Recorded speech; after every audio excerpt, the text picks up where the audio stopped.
É especial esta ocasión porque é o primeiro Congreso Galego de Investigación en Astronomía e Astrofísica e por moitos outros motivos.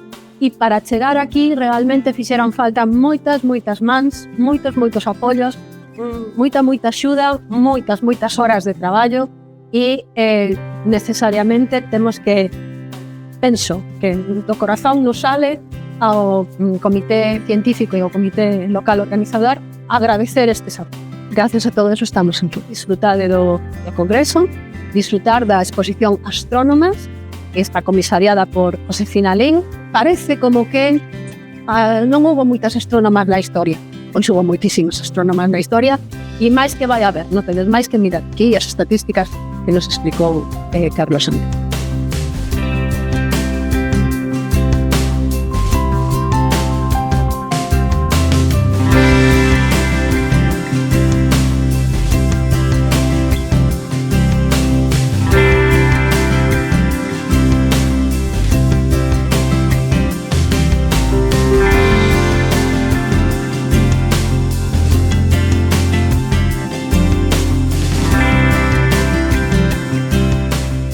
Neste momento é cuestión de reivindicar o mellor que ten a especie humana, que é a busca do coñecemento, o esforzo por entender o mundo, tamén despois, porque non, que tamén nos din moitas veces que é importante por mudar o mundo e facer de panca e ser quen de construir un mundo mellor, un mundo local, cuidamos de desenvolver a nosa vida do mellor posible, un mundo tamén próspero, sí,